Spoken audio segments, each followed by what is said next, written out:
মমতা বন্দ্যোপাধ্যায় ভয় থেকে বা আশঙ্কা থেকে বারবার বার্তা দিয়েছেন নিজেদের মধ্যে লড়াই করবেন না, দ্বন্দ্ব করবেন না, কিন্তু কে থোড়াই কেয়ার করে? শতাব্দী রায়ের গাড়িতে জুতোর বাড়ি কিন্তু তৃণমূল কর্মীরাই মারছেন। আশা করি কেউ নিজেদের মধ্যে কোনো ঝগড়াঝাটি করবেন না। যে যে ঝগড়াঝাটি করবেন তাকে আমি পার্টিতে স্থান দেব না। প্রায়োরিটি দিয়ে নিয়ে আসতে হবে, কিন্তু সিনিয়র লিডারদের যোগ্য মর্যাদা দিতে হবে। সিনিয়র লিডারদের যোগ্য মর্যাদা দিতে হবে, এটা আমি বারবার বলছি। পুরনো চাল কিন্তু ভাতে বাড়ে আর নতুন চাল আগে বাড়ে। আপনারা কারো কারো প্রতি বিরক্ত, কিন্তু মনে রাখবেন তৃণমূল কংগ্রেসের কারো কারো প্রতি বিরক্ত থাকলেও আপনারা নিশ্চয়ই আমার প্রতি বিরক্ত নন।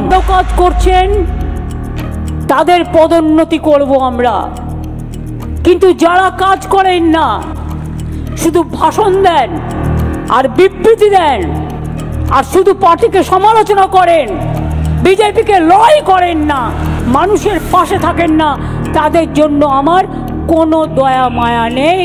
মমতা বন্দ্যোপাধ্যায় তো বললেন যারা পার্টিকে সমালোচনা করে, যারা দলের মধ্যে কোন্দল করে, অনেক কথা বললেন।